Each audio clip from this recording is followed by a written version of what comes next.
हाँ, इस वीडियो में हम ल्यूकेमिया या ब्लड कैंसर जिसको कहते हैं, इसके बारे में आज चर्चा करना चाहेंगे। तो आज के वीडियो का टॉपिक है ल्यूकेमिया या रक्त कैंसर या ब्लड कैंसर पार्ट 1। यह खास तौर से MSN के स्टूडेंट के लिए वीडियो तैयार की गई है। बाकी जितने मेडिकल के लोग हैं सबके लिए उपयोगी है। तो आइए इसमें हम चर्चा करेंगे रक्त कैंसर या ब्लड कैंसर या ल्यूकेमिया के बारे में। ये ल्यूकेमिया क्या है? तो यह एक ऐसी हेल्थ प्रॉब्लम है जिसमें WBC की जो नॉर्मल काउंट होती है वो आश्चर्यजनक रूप से, असाधारण रूप से, अनकॉमनली, जो इसका नॉर्मल रेंज बताया गया 4000 से 11,000 4,000 to 11,000 पर क्यूबिक mm, तो इससे कहीं अधिक, इतना कि वो असामान्य की श्रेणी में आ जाए, इस तरह से इसकी जो नंबरिंग है WBC की, श्वेत रक्त कणिका की, उसमें वृद्धि होने लगती है, हो जाती है। और यह इस तरह से इसमें वृद्धि हो जाती है, इतनी इसकी संख्या बढ़ जाती है कि लाइफ थ्रेटनिंग कंडीशन पैदा कर देती है। यानी इसके बढ़ जाने से व्यक्ति के जीवन को भी खतरा उत्पन्न हो जाता है और इसमें बहुत सारे व्यक्तियों की डेथ भी हो जाती है, उनकी लाइफ वापस नहीं हो पाती है। इसका मुख्य कारण जो बताया गया है वो है इन्फेक्शन और हेमोरेजिक कंडीशन, यानी अत्यधिक ब्लड का निकल जाना, ब्लड स्राव हो जाना।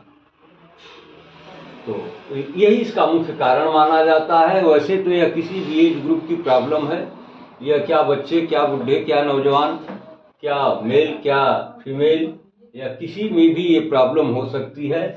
लेकिन ये सामान्य रूप से किनमें अधिक पाई जाती है? बच्चों में एवं यंग एडल्ट में, यानी युवावस्था के पहले की जो उम्र है और बचपना के बाद की जो उम्र है, उसमें ये बहुत ही सामान्य मानी जाती है।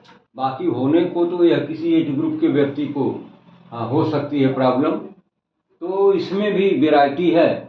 अब आइए इसका हम प्रकार देखते हैं, इसका क्लासिफिकेशन करते हैं, तो पाते हैं कि मुख्य रूप से इसको जो क्लासिफाइड किया गया है वो 4 कैटेगरी में किया गया है। वो क्या क्या है? Acute lymphocytic leukaemia, ALL, acute lymphocytic leukaemia. जो दूसरी वैरायटी बताई गई वो है acute myelogenous leukaemia, AML, acute myelogenous leukaemia. जो तीसरी वैरायटी या कैटेगरी बताई गई है उसको कहते हैं chronic lymphocytic leukaemia, chronic lymphocytic leukaemia या CLL, chronic lymphocytic leukaemia. Number 4 जो वैरायटी इसकी बताई गई है वो है chronic myelogenous leukaemia, CML, chronic myelogenous leukaemia. तो ये 4 तरह की वैरायटी इसमें बताई गई हैं, ALL, AML, CLL और CML।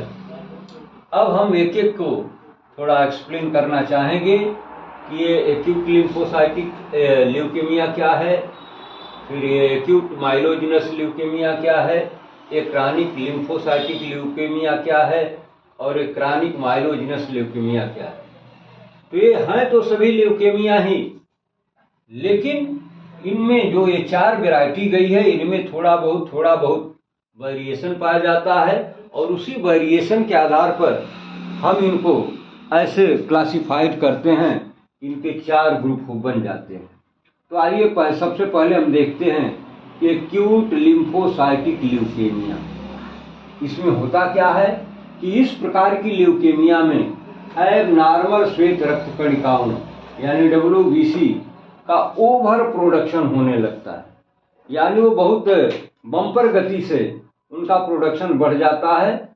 अभी शाम को टेस्टिंग में कुछ और काउंट मिलता है, सुबह करिए तो पता लगा कि दूना से अधिक आ गया। तो इतना ओवर प्रोडक्शन इसका होने लगता है, यानी सामान्य से इतना अधिक होने लगता है कि ये बहुत कम समय में ही बहुत हायर ग्रेड अचीव कर लेता है नंबरिंग के हिसाब से। हम इसे लिम्फोब्लास्ट के नाम से भी कहते हैं। इसमें होता क्या है कि ये एबनॉर्मल WBC जो है, ये नॉर्मल RBC, WBC और प्लेटलेट्स, यानी जो ये तमाम ब्लड की सेल्स बताई गई कौन कौन, WBC, RBC और प्लेटलेट्स, इनके नॉर्मल प्रोडक्शन में ये जो एबनॉर्मल WBC होती हैं, ये जो अस्वस्थ एबनॉर्मल श्वेत रक्त कणिकाएं हैं जो बम्पर गति से बढ़ रही हैं, वो एबनॉर्मल सेल होती हैं। तो उनके बढ़ जाने से होता क्या है कि जो नॉर्मल हमारे बॉडी में सेल बनती है RBC, यानी लाल रक्त कणिका, फिर नॉर्मल WBC, प्लेटलेट्स, तो इनका जो प्रोडक्शन या फॉर्मेशन होता है उसमें बाधा उत्पन्न करने लगती हैं, उसके प्रोडक्शन को प्रभावित करने लगती हैं। और इसकी जो अवस्था बताई जाती है, यह ल्यूकेमिया 15 वर्ष तक के बच्चों में सर्वाधिक पाई जाती है, यानी बिलो द 15 ईयर्स एज की यह एक कॉमन प्रॉब्लम है। यह भी होने को किसी एज ग्रुप में हो सकती है, लेकिन अधिकता से जिनकी उम्र 15 साल से कम है उनमें यह अधिक पाई जाती है कंपैरेटिवली टू यंग एडल्ट या ओल्ड एज। ठीक है। अब दूसरी जो कैटेगरी इसकी है वो है एक्यूट माइलोजिनस ल्यूकेमिया। ये क्या होता है? तो इसे हम और नाम भी देते हैं, इसे हम एक्यूट नॉन लिम्फोसाइटिक ल्यूकेमिया या एक्यूट माइलॉइड ल्यूकेमिया के नाम से भी जानते हैं। ये लिम्फोसाइट, इसमें आपने देखा कि उनकी वृद्धि हो जाती है, लेकिन ये लिम्फोसाइटिक नहीं है बल्कि ये माइलॉइड ल्यूकेमिया कही जाती हैं। इसे हम एक एक्यूट नॉन लिम्फोसाइटिक ल्यूकेमिया या एक्यूट माइलॉइड ल्यूकेमिया के नाम से भी जानते हैं। यह एक रेयर डिसऑर्डर है, या इसकी केसेस बहुत कम पाई जाती हैं, बहुत कम लोगों में इसका प्रभाव देखा गया है। फिर भी यह एडल्ट में पाई जाने वाली सबसे कॉमन एक्यूट ल्यूकेमिया मानी जाती है। हालांकि इससे प्रभावित होने वाले लोगों की संख्या बहुत कम होती है, फिर भी ये जो एडल्ट हैं इसके शिकार वो ज़्यादा बनते हैं। तीसरी जो कैटेगरी बताई गई वो है क्रॉनिक लिम्फोसाइटिक ल्यूकेमिया, CLL। इसे क्रॉनिक लिम्फोब्लास्टिक ल्यूकेमिया या क्रॉनिक लिम्फॉइड ल्यूकेमिया भी कहते हैं। यह एडल्ट की कॉमन ल्यूकेमिया है जो 50 वर्ष से अधिक उम्र में सर्वाधिक रूप से पाई जाती है। इस प्रकार की ल्यूकेमिया में शरीर में ब्लड सेल्स लिम्फोसाइट का अनकंट्रोल्ड तथा अनकोऑर्डिनेटेड तरीके से प्रोलिफरेशन होने लगता है और ये बोन मैरो तथा ब्लड में इनका कलेक्शन शुरू हो जाता है। इसके साथ ही ये abnormal cell normal blood cells के निर्माण को प्रभावित करने लगती है। क्रॉनिक लिम्फोसाइटिक ल्यूकेमिया में क्या होता है? तो इसे हम और नाम देते हैं कौन कौन से? क्रॉनिक लिम्फोब्लास्टिक ल्यूकेमिया या क्रॉनिक लिम्फॉइड ल्यूकेमिया भी इसको कहते हैं। यह एडल्ट की एक कॉमन ल्यूकेमिया है, यानी प्रौढ़ व्यक्तियों में इसका प्रभाव ज़्यादा देखा गया है, लेकिन खास तौर से मोर देन 50 ईयर्स एज, 50 वर्ष से अधिक उम्र के व्यक्तियों में ये आमतौर से पाई जाती है। इसकी केसेस उसमें ज़्यादा पाई जाती हैं। इस प्रकार के ल्यूकेमिया में जो शरीर में ब्लड सेल लिम्फोसाइट का अनकंट्रोल्ड और अनकोऑर्डिनेटेड तरीके से प्रोलिफरेशन हो जाता है, यानी ये जो ब्लड सेल लिम्फोसाइट है इसका जो प्रोडक्शन है वह बेलगाम तरीके से, यानी उसको कंट्रोल ना किया जा सकने वाले कंडीशन में इसकी ग्रोथ या प्रोलिफरेशन होने लगती है। ये बोन मैरो तथा ब्लड में इकट्ठा होने लगती है और ये जो नॉर्मल सेल हैं, ये नॉर्मल ब्लड सेल फिर वही आरबीसी, डब्ल्यूबीसी और प्लेटलेट्स के प्रोडक्शन में बाधा पैदा करती हैं। तो इस क्रॉनिक लिम्फोसाइटिक ल्यूकेमिया में यही होता है।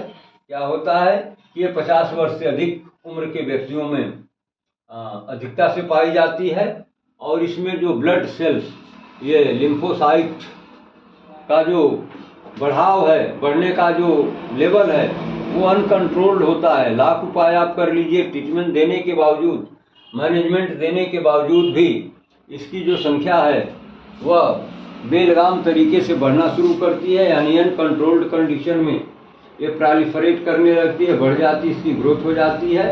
और उसके बाद क्या होता है, फिर ये बोन मैरो तथा ब्लड में इसका कलेक्शन शुरू हो जाता है, एक्युमुलेशन शुरू हो जाता है। परिणाम क्या होता है कि नॉर्मल जो सेल्स डब्ल्यूबीसी, आरबीसी और प्लेटलेट्स हैं, उनके फॉर्मेशन में ये बाधा पैदा करने लगती है। नंबर 4 जो कैटेगरी बताई गई वो है क्रॉनिक माइलोजिनस ल्यूकीमिया, CML। इसमें क्या होता है, यह क्रॉनिक नॉन लिम्फोसाइटिक ल्यूकीमिया या क्रॉनिक माइलॉइड ल्यूकीमिया के नाम से भी जानी जाती है। इसमें बोन मैरो के अंदर माइलॉइड सेल्स की अनकंट्रोल्ड ग्रोथ होने लगती है, यानी जो ये अस्थि मज्जा है जिसको आप बोन मैरो बोलते हैं, आपको पता है या ना भी पता है तो जान लीजिए कि उसी के अंदर ये ब्लड सेल का फॉर्मेशन होता है।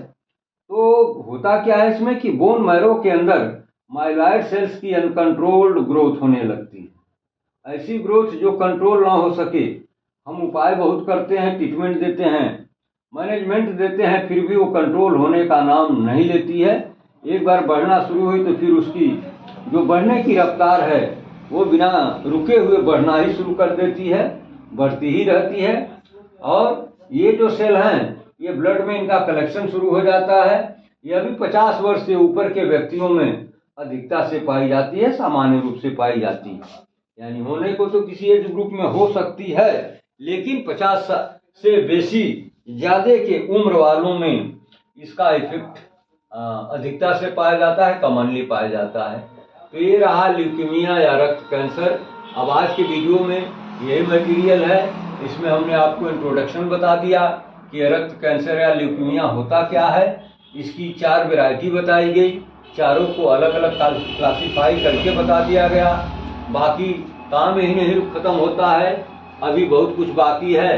अगली वीडियो में हम इसका ट्रीटमेंट, मैनेजमेंट, नर्सिंग मैनेजमेंट, तमाम जो बिंदु इसके हैं उन पर चर्चा करना चाहेंगे।